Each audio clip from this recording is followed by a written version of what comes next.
playing the Cubs too. All right, guess what, guys? It's time to talk wrestling. We are all here. It's the We Book It Boys, and we can't wait to get with you and talk more about this wrestling coming up right after this.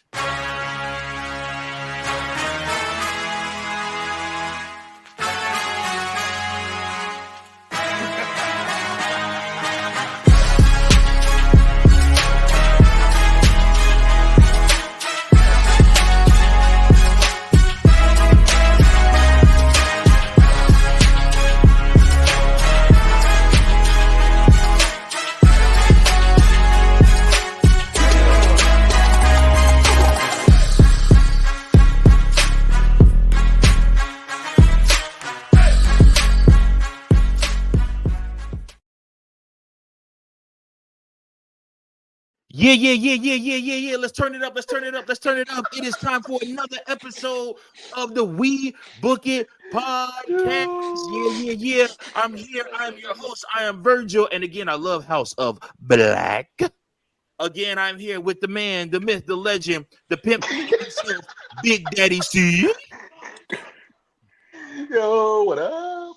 And of course, we got the ever so resilient, always there, the workhorse of the We Book It Boys. His name is Coach. Gentlemen, always a pleasure. And listen, for everybody out there, this man is the freakiest of the freaks. You know, his collection is that of legendary selection. The man, the myth, the legend, the Green Bay Packer fan, and of course, the man that loves, well, I don't know if he loves bananas, but he loves his Wolverine mouthy.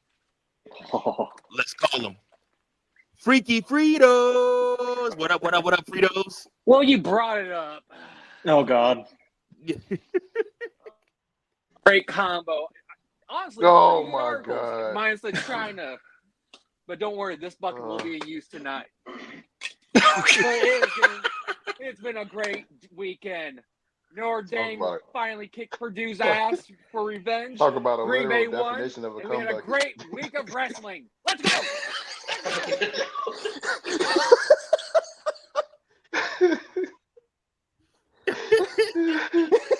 He didn't catch that, did he? No. He's too busy talking about Notre Dame actually winning a game. Oh, God. Hey, man. Not too. Literal definition of a comeback. Bro, as bad as my Wi-Fi is. All right, go ahead, Mike. As bad as my Wi-Fi is right now, see, I think wherever you at, your Wi-Fi is 10 times worse, bro. Whatever you just said was totally digitized. Oh wait, hold on. Get this Wi-Fi on. Wi-Fi. All right, Wi-Fi's not even on. Wow. I'm not home. While that's happening, folks, guess what? We are all in a mood this Sunday, and so we're just gonna have fun, man. It's gonna be a real fun episode. It might even be a quick episode, but it's gonna be a fun one because it's We Pick It Sunday. That's right, guys. So this episode, we are picking the topics. Everybody is supposed to come with one topic, and I'm gonna go ahead and allow Coach to list his topic first. Coach, what do you got for us today? What do you want to talk about on the show? Well, I want to start out with, so this past Monday night, we saw the conclusion, or at least we thought, of the Wyatt 6 American-made rivalry in my question is, what's next for both teams? Who is the Wyatt 6 going to go after next? We saw some teases on Smackdown with the symbol behind Nick Aldis and a couple of others during backstage interviews. For American Made, how are they going to bounce back? Because they still look strong, even though they came out on the losing end. So are they going to be challengers against the Judgment Day or the new Judgment Day for the tag titles if the Judgment Day ever defends them at all? Like, it's been almost 2 months, I think, and they haven't defended the titles yet. But they will be tomorrow night.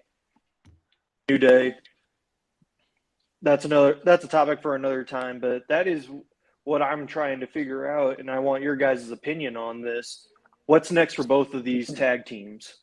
What's next for American Made, and what is next for the Wyatt Six? I will tell you this: the Wyatt Six, and they are. And I caught this on Smackdown or not, which that Smackdown show was a phenomenal show. But the Wyatt Six symbol showed up backstage during one of the interviews. It's like, Smackdown, really? So I mean, like I said, I'm not really sure what's with that, but I think the Wyatt Six might be moving over to SmackDown. They may have free range to maneuver between show to show, which is actually a good way to book them, to have them maneuver between show to show and have you try to choose and see which team they're going to go up against next. So I like that. I like the Wyatt Six maybe not having a specific show. And then when it comes to American Made, I think that they need to refocus, and I think that they need to go after those tag titles and have Chad Gable lead the Creed brothers to those tag titles. I think there'll be a great heel team. I know you got to have a face team win first and big take it from the Judgment Day, but I would say the Creed brothers by WrestleMania probably have those World Tag Team Championships. I mean, that's a good bet. What you gonna do about Nebula? Jeez. Well, I don't know. How would you guys book Nebula, aka God, Ivy Nile. Yeah, sorry, I completely blanked. I tried to hold it in, man. I was trying to do it with a straight face. I can't hold it. Oh, the girl like Nebula. Oh gosh. What do you guys think? Where does Wyatt Six play in next, and where does the Creed the American Made go next? For the Wyatt Six, I think USA just paid WWE a crap ton of money due to the Netflix deal coming up in January. Just be like, hey, before you guys take them over there, we would like to have them here for a bit longer. I don't know who would they feud with other than the Bloodline, because if they're going after, broken families or family, that'd be the only one that would make sense to me on the SmackDown side, because they still got the Judgment Day, which I think that would be a great feud with how everything recently is being played out. But I don't know. But I do like the idea of them jumping back and forth on brands. That would be amazing. And for American Made, yeah, I think I would like to see the tag titles off Judgment Day, and then they take it off the New Day. Then maybe that causes more of a internal issues with them, since we don't have Odyssey Jones causing that anymore. So that would be the best way, I think, would be American Made manhandling them and just causing turmoil and having finally Xavier turning on Kofi. And don't forget, the New Day have a celebration coming up here soon, anniversary coming up. I think it's their 10 years of the New Day. Can you believe it? A group that all of us thought was a joke, and they're literally about to celebrate 10 years of being a tag team. Shout outs to the New Day on that.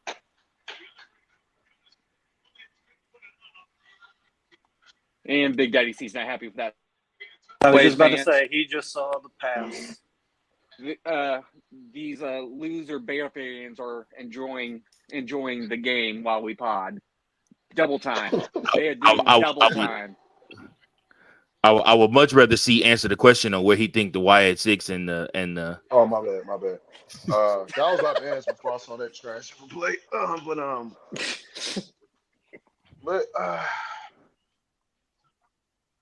Yeah, I think they should go after the Final Testament or whatever cats are. Get them on up out of there. Wait, whoa. Who should go after the Final Testament? Wyatt Six. Just get them off the board. Yeah, get them off TV. I'm tired of seeing them. So yeah, just eliminate the trash. Their sole mission should be to get rid of the trash. Get rid of the trash factions in the WWE on both rosters. So people that don't deserve, people that's like their time has come. So basically, just wipe them on off. You know, just man, sad. So kind of like going 1-on-1 with the Undertaker. Basically, yeah, just get them on up out of there, man. Just one by one. Holla, holla. One by one. Yes, sir. Yeah. Hey, even or if as that means they got Chris Collinsworth says, here's a guy who's going to go 1-on-1 with the Undertaker, and Patrick Mahomes and Aaron Rodgers are the only ones who can do it. Hey, if they gotta go out the damage control and just annihilate them, I don't even care. I take out all the Japanese women at one time. Yeah. So, no need for the Me Too movement. Hey, these are I consider them all creatures. There's no gender. Like, so they all they are different types of creatures, man. Let's look at it that way. All right. Get it. Okay. What? They moving to Netflix. You know they ain't gonna care once they go to Netflix. True. Hey. Dad, have you been drinking again? Gender equality. I'm only one beer in. Okay, that was gonna be my first question. My second question is, why are you watching the Bears game with a Packers fan over there? I'm at his house. He invited me over. I wasn't doing anything. So I don't know. But I have to listen to him. I have to listen to him talk shit periodically whenever the Bears do something. I was getting ready to say I feel like it's almost sacrilegious to have to sit there and watch a Bears game with him and watch him laugh at how inept our offense is. No, I'm used to it. Yeah. Between that and him fucking farting. Oh God. Oh. Okay, Coachman. Where do you see Wyatt 6? Where would you like to see Wyatt 6 and the American Made go from here? Personally, I think it makes more sense for them to go after the new Judgment Day, the Wyatt 6 at least.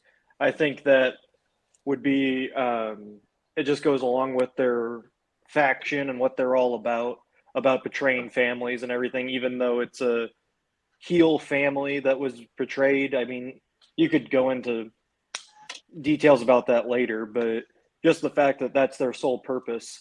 As for American Made, my hope is that, Fritos, you said this earlier, that in Virgil, New Day beating Judgment Day tomorrow night to get the titles, and then starting a feud with American Made, and then maybe make it a trilogy tag team match. I don't know, but I think that would be good. That'd be good booking and TV right there to watch those two teams fighting each other.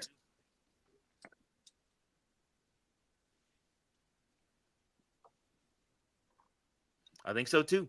We'll see what happens. But now we want to know what happens and who Coachman is having us watch out for. It's none of our favorite segments. Who to watch for, featuring Coachman.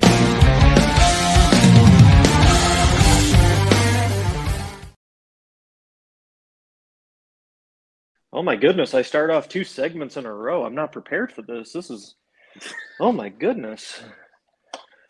Whew, okay, I made the big time then. You're the workhorse of the show. Remember that. You're the workhorse.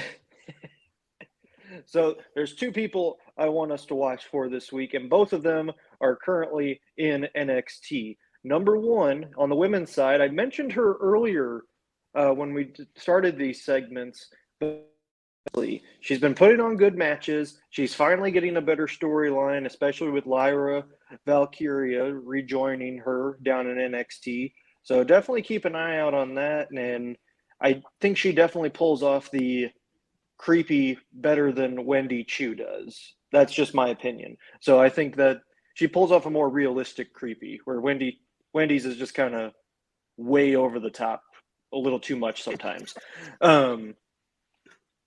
Yeah, so that's that one. And then as for the men sticking in NXT, we got to go with the NXT North American champion, Mr. Oba Femi.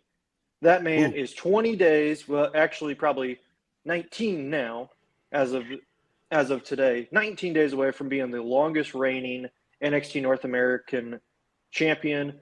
And he is fighting all different types of guys from TNA. So be ready on the lookout there. He's got a lot of rivals coming for that. And I would expect some really good booking with some really good matches, kind of similar to how we saw with Gunther when he was close to breaking the IC championship reign. So I'm all on board for some good match case. And that's been who to watch for this week. Ooh.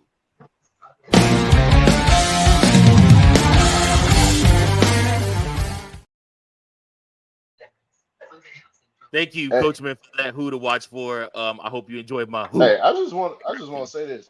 Why does it feel like Oba is more? It seemed like he the main champion on the card on the show more so than Paige is. Listen, all Ego is your shit heel champion. He by Royal Rumble. Well, not Royal Rumble. They may get a. Did they sign him? He may get one NXT stand and deliver main event probably, but then after that, like I said, like he's definitely going to get called up. He's ready to be on the main roster, especially with Smackdown moving to 3 hours, Raw going back to 2 hours once it moves over. Actually, Raw's going back to 2 hours starting this week, I think. End of an Actually, era, they talked man. about Raw could potentially go 2 and 3 hours. It just depends on the writing of the show and what they got planned. That's I think weird. it's going. I think it's 2 hours for sure. Pick one. Pick one. 2 or 3. Don't do both. Don't do both. But I think Please for don't. that, it's going to be on Netflix. So when in January, I think it's going to be scheduled for 2. But like if something happens where storylines require longer time, I think they can go over 2 or to the 3 hour mark. Well, just in that case, like make that. it just like how they used to do. How they used to do the special 3 hours. Remember they used to do that when it was just 2 hours, and they used to do like the special 3 hour episodes for like anniversaries and stuff like that. Do that, like that. go. It used to make me feel like I was getting something special. And Yeah, I was like, man. oh wait, it's Memorial Day, Monday Night Raw. This is a 3 hour episode of Monday Night Raw, and we've got a crazy night planned for you. It's like, oh my gosh, like 3 hours of Raw. Like I can't imagine it now. I'm like, ugh. And I don't remember the last time we got a 3 hour Smackdown. It had to be almost 10 years ago. Oh, you finna get a lot of 3 hour Smackdowns. Don't you worry, Big C. You finna get a lot of them. But now we move right along. Pause. Now we move right along. Big Daddy C, what topic would you like to bring up this week? What's something you want us to cover, talk about, or hear our thoughts on that's going on in the wrestling business? Man, listen. Hey, you see the little caption under my name, right? Yes. Hey, Jada Parker. Miss Parker. She is next up. Sorry, Miss Jackson. She is next up, man. Jada, bro. Like, whenever I see her on my television, man, or on my YouTube screen, it's just something to behold, man. I just feel like when God was in the lab creating her, like, he was in his bag, my guy. Like, I don't know what. Like, it was beyond Powerpuff Girl levels. Like, this man was on something, bro. But aside from looks, talent, like on the mic skills, in ring, you know, she on point. She almost won it from Roxy, but I think once she gets her run with the NXT Women's Championship, and that's over, put her on the main card, man. And that, hey, I'm calling it like I see it. Okay. Jada Parker is the truth. Okay, so Jada Parker or Naomi? Jada Parker. Ooh. Jada Parker, Wow. or Jada Parker, or Bianca Belair. Jada Parker. Ooh. Jada Parker, or gosh, what's the one? Oh, Nikita Lyons. Ooh. Oh, that one he needs to think on. Oh, I got one. I know his Damn you, weakness. Mike. Damn you. I know his weakness because it's my same weakness. So I know why he contemplated this. Time out. I got one. Jada Parker Mike. or the Wolverine. You said what? Fritos? Jada Parker or the Wolverine. Jada. Lucy. But come on. Jada might send me to Come on. heaven, man. I don't know, like, cause like, Damn. Feel like I just walked out of heaven. bro. Hey, you gonna have me singing "You Saved Me" like R. Kelly, bro. Hey,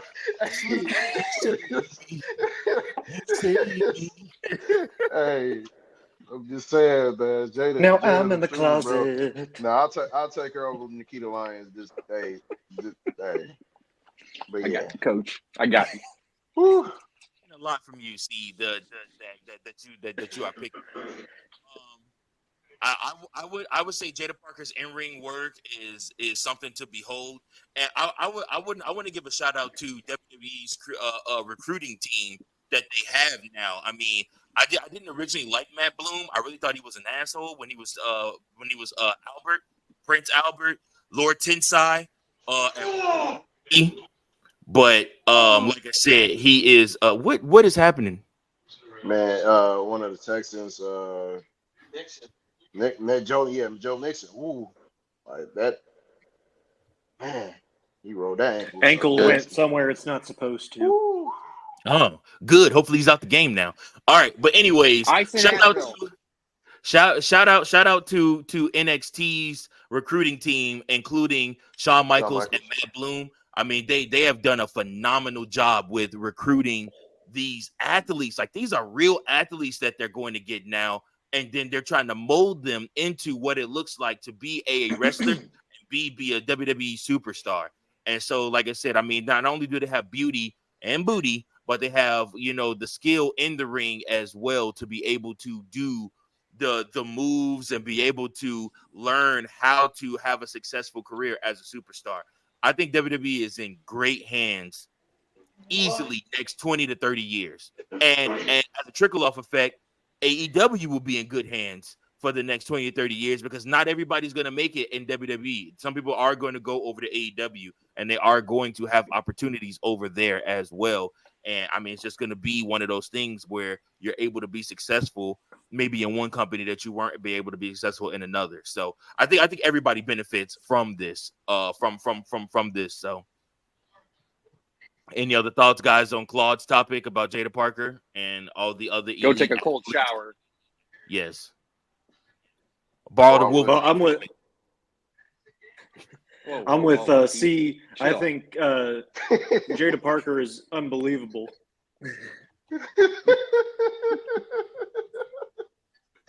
That's where we draw the line here on the show. When I offer up the Wolverine helmet.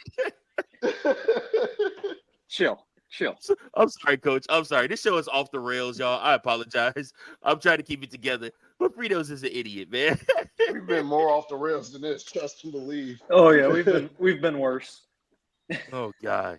Okay. No, I was agreeing with C. I think Jada Parker's got a bright future, and me personally, I think she should have beaten Roxanne in that title match. I thought her demeanor and her promos, and obviously in-ring work still needs to get better, but like it's not bad. It's like you can just tell she's new at it.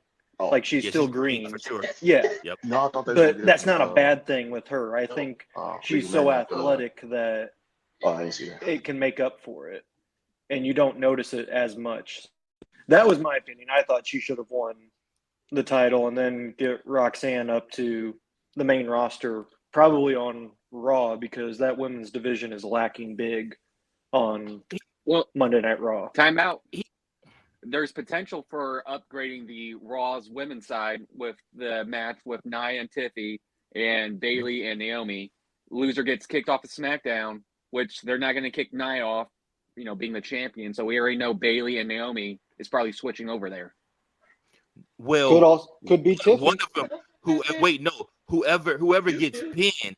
I'm telling y'all, Naomi is going to eat the pin, pinfall and probably go over to Raw and maybe be a challenger for that women's world championship over there, which I wouldn't be mad about.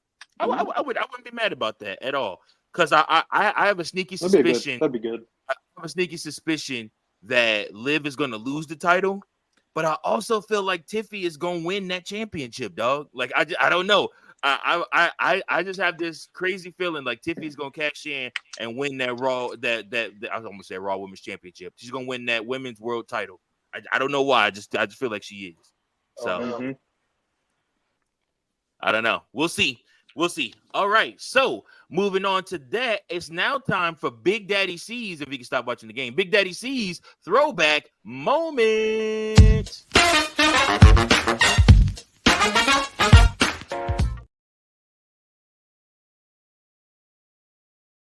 I'm gonna be honest with y'all. I didn't really think about this week's, but I'm gonna go off the fly. Wow.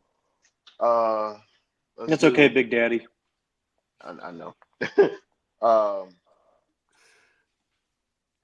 Since we switching eras of SmackDown, going from Fox to USA Network.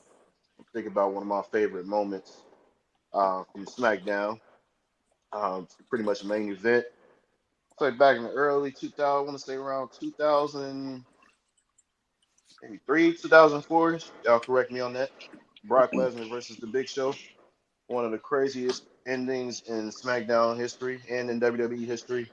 That was during the feud between those two. Brock Lesnar and Big Show. Brock, we know Brock during that time was freak athlete, superhuman. So the match pretty much ended.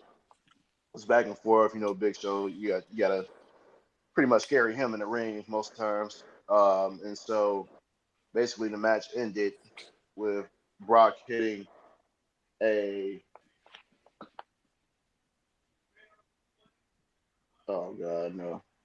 Brock hitting a superplex on the Big Show, and from off the top rope, top turnbuckle, and the ring imploded, and the ref pretty much died on impact.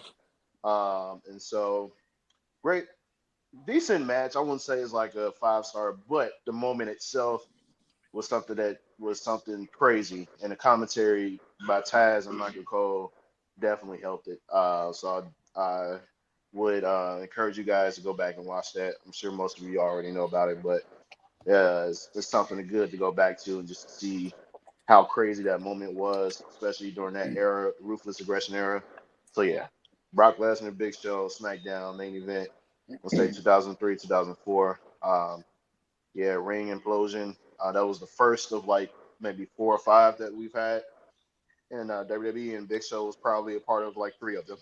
So yeah, yep, that's my throwback moment.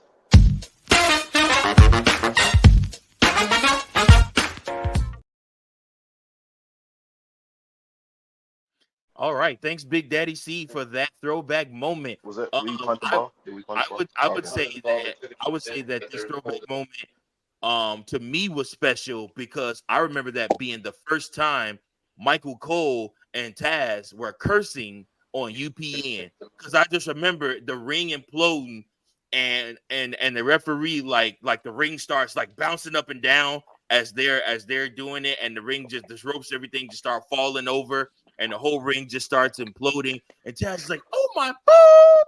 Oh my fucking boob! Oh my God! It was crazy. I was like, oh my God, they're actually cursing. And it made that moment feel so real. I actually had that moment. I used to record SmackDowns on VHS because I have one of those small tube TVs with the VCR, and I would record SmackDown on that VHS and stuff like that. And I had that moment. I had that moment for a long time. People don't know about them days recording wrestling shows on VHS, bro. They don't know about the glory days of wrestling. Before there was just glory days in general. DVR, like you're right. It was recording on tape, man. Yep. That's all you had. Record on tape. All right. Yeah, you got to be careful not to record over nothing else. Mm-hmm. Hey, quiet as kept. In my old days, before I was saved, I also was recording BFT After Dark too. Oh man. Them Disco Inferno videos like 1, 2, 3, let's go. Let's go further on that. Mom, show me what you do with. Go ahead, Yeah, put your You, back oh into my it. God, you are yeah, sick, bro. yeah. Look. Oh, he farted on you again. That's hilarious. Oh my God, Jesus. But okay, fans. So for all our listeners out there, cat's out the bag. Big Daddy C is over at Tank's house. Yes, Tank, the aforementioned member of the podcast. And Tank apparently has gas, You so know he's what? farting. Hold on. Yes, Stop. get him. No, I will. I'll stop. Nope. I'll put this camera on your ass. You better stop.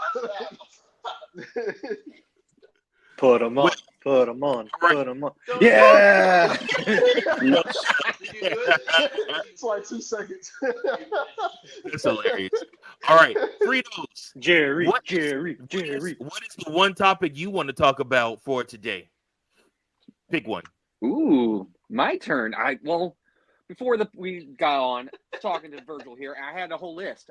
I did my homework, but the one thing I want to talk about is what happened this past Friday night in SmackDown. We had a lovely cage match with Solo and Cody taking the win, and of course that tricky Bloodline came in after the match and from your original and good tribal chief Roman Reigns. And later on, we found out there is a tag team match happening at Bad Blood. It's getting a little interesting. It's going to be Solo and Jacob Fatu versus Cody and Roman. Now, this whole thing is really interesting to me, just to see how their chemistry is going to be in the ring for the tag team, but also potential for War Games, since that's coming in November. So how's this going to play out? Because I figured it's going to still be the Bloodline Civil War, but now you're into this mix. Where's Jimmy at? He's been cleared. And what are we going to do about the rest of the members if they continue on doing this Bloodline Civil War? Yeah, I like that. I like that topic. Mm-hmm. I mean, this was your major story going on all throughout SmackDown this past season premiere edition of SmackDown is what's going on with the Bloodline, what's going on with Cody Rhodes, what's going on with Roman Reigns, the tribal chief, and obviously, like I said, they were going back and forth about this, trying to figure out exactly where you stand. Was Cody gonna sign the contract? Was he gonna help Roman Reigns? Was Roman Reigns gonna go it alone? I really like the booking and the storytelling when they tell a story all throughout the whole show, and they just keep giving you updates and moments. I've always thought that style of booking really, really worked for wrestling, especially for a 2-hour, definitely a 3-hour show. If you're going to have that long of a show, you got to be able to tell a story and keep me enthralled throughout that whole story. And I definitely was locked in the whole time. Every interaction with Roman Reigns was pure cinema. It was beautiful. It was beautiful magic, beautiful movie. And I really enjoyed all of it. Where they go from here, I don't really know, to be honest with you, Fritos. I mean, I know this is the We Booking podcast. I'm supposed to have my booking pen sharp, but I'm just along for the ride. Take me wherever you want me to go. Is The Rock still in charge of the Bloodline? Is he over Solo? Is he the one who named him the tribal chief because he's the high chief? Potentially. I'll absolutely tell that story. Is Roman Reigns, are they going to introduce more of the Bloodline family members into it? Potentially. Could absolutely happen. I mean, we definitely know Jay's going to come back. I'm also curious to see. I'm sorry, Jimmy's going to come back, and I'm definitely interested to see what Jay does, and if they put Jay back on with the Bloodline, if Roman asks for his special help. So I don't know. We'll see, man. We'll see where this is headed. But I'm interested. I'm locked in. And Cody, here's the one thing I want to point out to everybody that's listening. Notice that Cody Rhodes' aura goes up 20% when Roby's on screen with Roman Reigns. Like it's a total change in Cody Rhodes. He's not just this do-gooder good guy. Oh man, we're buddies, we're pals. It's like he gets this arrogance about him when Roman Reigns, because like they're both fighting for the same thing. They're both fighting to try to choose and see who is the real leader in the locker room. Remember, Cody Rhodes wants to be QB1. He wants to be the leader of not only the Smackdown, but of the whole WWE. And as long as he carries that WWE championship, he is the leader, the captain, QB1 of the WWE. But Roman Reigns wants his spot back. And I love the interaction with Roman Reigns where he just put everybody on notice. Like, hey, I'm still me. I'm the only tribal chief. And whether I got to do this alone or whether I got to do or whether I have Cody's help or not, I'm going to do this because I am the head of the table. And I marked out for all of that. I thought that was all really great, really well done. Roman didn't say too much, but he let you know where he stands. He's still a dick. Point blank. Yeah, I really liked I agree with you on the Cody aura, how it just immediately picks up when he's in the ring with Roman. You almost got a little bit of a sneak peek of a possible heel turn with Cody with that promo. And that they go maybe during this tag match, Cody turns on Roman and establishes himself as a heel. I doubt it, but that's just one way we could do it. Mm-hmm. I'm not a big fan of when it comes to the storytelling, how things are kind of forgotten. It's like, in what I mean is all of a sudden somebody's a face and people forget all the heel stuff they did.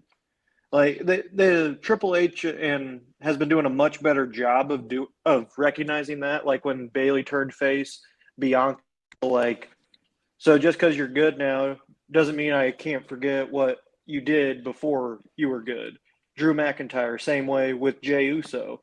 He was like, yeah, you may be good now, but remember when you were with the Bloodline, all the crap that you would do? And that, I just feel like we're kind of missing the point here with this tag match. I mean, it's going to sell. It's selling tickets, that's for sure, because it's two big stars teaming up together, going up against, Solo, and Jacob Fatu, like, who's going to probably be the future of WWE.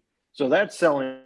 But storyline-wise, it's just like, come on. Like, so Cody's just going to immediately forget, like, all the things that Roman did, and he's like, I don't know. That just doesn't sit well with me too much. I think that the whole reason Cody signed that contract is because he's arrogant. He's just as much an arrogant prick as Roman Reigns is. You have an ego when you carry the WWE championship. Cody Rhodes has made no qualms about why he wanted to be WWE champion. It wasn't just about finishing the story. It wasn't just about honoring Dusty. It's because he felt he's the best professional wrestler in the business, and he wanted to be QB1 for WWE. Point blank. And honestly, I can't blame him for that. In one of his interviews that he recently did, he said that, or it wasn't recently, but he said that people would come to him in AEW and they would say, "Oh, I don't want to be world champion." And he said he would smile and say something catchy or whatnot, but on the inside, he wanted to tell these people, "Get the F out. Why are you here?" Stone Cold used to say it best: if you're not in this business to be the World Wrestling Federation, World Wrestling Entertainment champion, there you got no business being here. If you're not trying to be the lead guy, the top dog, that's the whole reason why you climb to the top of this business. And so for me, what you're going to see in this tag match is arrogance. It's Stone Cold meets The Rock in a tag having to go up against DX or stuff like that on that road to WrestleMania 17, where they're tagging each other and it's hard tags, and you know what I'm saying, and they're like slapping each other and whatnot and pushing each other, and there's an arrogance about the match, and you know what I'm saying, and Roman's gonna try to make Cody sit in the corner or whatnot and let him handle it and just be there, and Cody's gonna tag himself in with some hard tags off of Roman's back. Like I said, there's many ways that you could do this and make this work and make it make sense. The match just has to be treated as such. And you have 2 weeks until Bad Blood for Cody to get a microphone and to tell people exactly why he signed that contract. And that's what I'm looking to hear from next week. Cody, why did you sign this contract? I think after that, it'll make a lot more sense to you, Coach, why they went this route with the booking. Not to mention the money itself, the match itself is money. And Cody been defending the WWE Championship a lot, man. I think it's cool that he gets a break at a pay-per-view and doesn't have to put the title on the line at the pay-per-view. Because that Hell in a Cell match is going to main event that pay-per-view, and it's going to be every bit of what we needed. Every bit of what we needed. Yeah. I can't wait. I'm so pumped for that. Any thoughts, Fritos?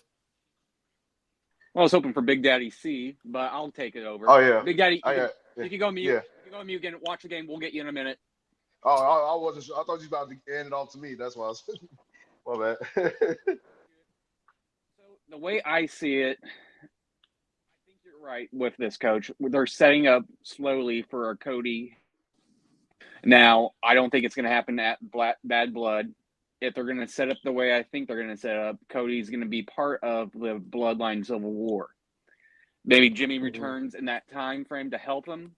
Then you still got to fill out the rest of the team. Is it Jay? I mean, right now he's busy with the IC chasing that, and how you can get him involved in the storyline.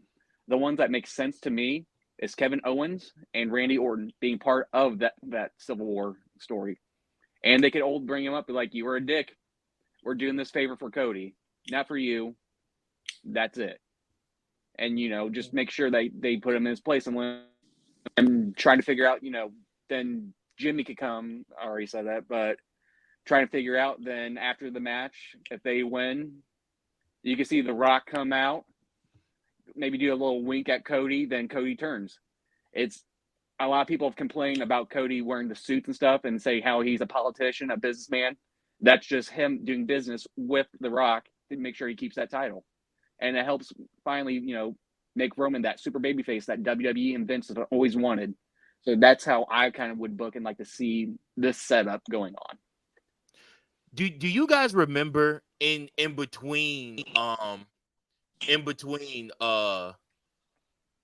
put the summer of Punk? So like we had a real good feel good summer with Punk winning the WWE Championship at Money in the Bank, and then afterwards, competing at SummerSlam, winning the belt again, and then going on that run into the fall, and then as the anniversary of Raw happened, CM Punk turned when The Rock tried to come out and help John Cena, and he took The Rock out. And not only did it lay down the seed work for The Rock versus CM Punk, where The Rock would eventually take that WWE Championship from Punk, but it also allowed CM Punk to really go heel, fully heel. He aligned himself with Paul Heyman. I think a mid-title change from face to heel would not be bad for Cody Rhodes. I would not mind if by February Cody Rhodes is technically the top heel in the business because Roman Reigns is back and he's the face. Like literally, if you listen to the crowd Friday night, it was I would say 80%, 70% Roman, 30% Cody chants. You still heard them Cody chants in there, and they love Cody, but Roman is over right now. Cody can literally take that personally and say, "F Roman Reigns." Yeah. I mean, like I said, that's what I would do. But that's the power of the wrestling community. The community, like, we change gears, we change our thought processes and our opinions, when it comes to certain superstars. And so I feel like when Roman left, you saw a drastic change, in terms of like the whole thing with Cody. Like, all right, he's champion now. What's next? So he had the feud with AJ Styles, and then that ended. Then okay, here we go with Solo. And so after a while, it's just like, all right. It seemed a lot of people felt like it was kind of his title reign was kind of like the hype was starting to die down a little bit. He finished the story already, and so it's almost like, all right, now on top of you seeing a drastic change with Roman not being there. And then all of a sudden now they're trying to make Solo the main guy, the new tribal chief. and people are like, hell no, man, bring Roman ass back. And so it's just almost like it kind of like the story is kind of writing itself just off like it's like a butterfly effect, pretty much. Like one thing happened, then Roman takes his time off, and now like you try to make the second guy as like the main guy, and while Roman's gone, now everyone's wanting him to come back. Now he's back. He's more over than he's ever been now as a face. And so now it's like, all right, it's almost like it kind of screwed Cody over in a way, by trying to make Solo, the main guy, of the bloodline because Roman took time off. And so now everybody's like wanting Roman back. Now he's back. And so I feel like it's weird how everything shaped out. Personally, I think in terms of Cody being an ally right now, I feel like do you turn him heel now? Do you turn him heel now against Roman, or you wait until like it's like Cody going against another face? I got it. Like that's not Roman. Yeah, it's fine. Like, do you turn him heel against Roman now, or do you turn him heel against somebody else? Like Mike, you said, like probably around January, against another top baby face. You got to plant the seeds now. I feel like. Yeah. At least start planting the seeds. Which I don't know if you guys looked at Cody's face, like, but you kind of saw like the maniacal side of him. I saw that. Start to turn like while him and Roman were in the ring, and you just kind of saw like moments where he's like the way he was looking at him and the way that he was feeling about what he was saying to him. And I'm just looking at all this like, oh my god, I was eating it all up. I'm like, man, like this is great. This is great television right here. So, yeah. That's. Oh damn! It hit the ground. Damn possession. Damn. Yeah, bobbled, man. Fuck. That would have been a crazy ass interception. Did you see the one-handed pick in the Chiefs game? Man, that was crazy. But you know what else is wild? It's now time for our favorite segment of the show. It's time for Fritos Fake Five. Why would you do that? They're challenging it. Sponsored by no one except for puppies. Look how cute she is. Jayne, puppies. Puppies. Oh, speaking of puppies, where's that magazine at? Where's that magazine at? You know what to do. Hear my music. Yes, sir, I will. Let me pop in a delicious citrus Zim. A nice hint of vitamin C to keep the scurvy away. I have a honorable mention this week. This man got screwed over by Triple H and Kevin Owens and Randy Orton. Give this man his flowers. Book him now. I want to see him in WrestleMania 41, and that is Ricky. He may be hairy, he may be bald, but he is an excellent performer in the ring, I think. I don't know. At number 5, I've got Christian Cage. This past promo with him I thought was excellent, especially saying how he told Brian that he wished that his wife had CB so she didn't have to remember all the embarrassing champion he is. Kind of football season going on. At number 4, this pick is for you, Big Daddy C. It is Bayley. She has one of the most strength I've ever seen from anyone. When Naomi was emoting and twerking in front of Nia Jax and Tiffy, you could tell that she's clearly close to smacking her badonkadonk. But she backed off, and that took a lot of strength. And I know Big Daddy C would have fell for it. Man, at number 3, Thunderclap. Let's talk about anything else than women.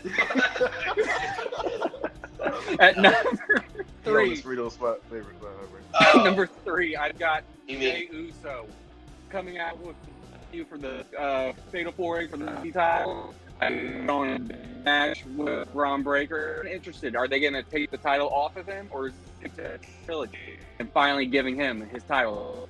At number 2, I've got the original Tribal Chief and him teaming up with Cody and Bad Blood. I'm interested to see how this works out, but that man is over. I'm excited to see Roman back in the ring. It's going to be amazing. At number 1, Wyatt 6.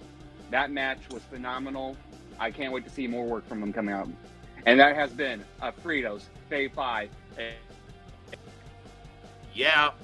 Yeah. Yeah. All right. Fritos, I'm gonna go off the bat. I'm gonna give you an A, bud. Good job. I thought you hit it on the head, man. I think everybody that you mentioned was good. Even Ricky. I mean, he played his part well and got stunned really well. He sold that stunner from Kevin Owens, so proud of him for that. You can tell he's probably an indie guy from somewhere. What do you give him, Coach? Mm-hmm. I'm going to give you a B+ Fritos just because I think everybody on the list is great. I just think you have them out of order. That's fair. I think Roman's got to be number 1.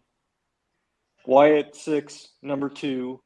It's out right there, technically. I think Christian Cage, you had him in the right spot there at 5. Jay,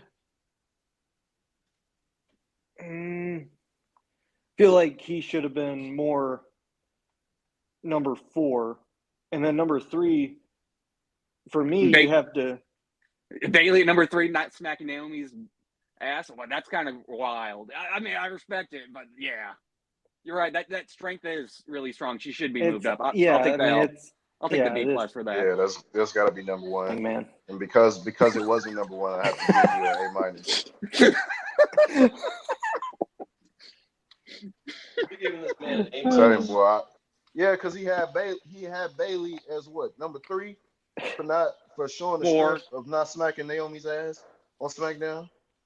She shouldn't have been. Man, bro, it would have been. Man, shut up.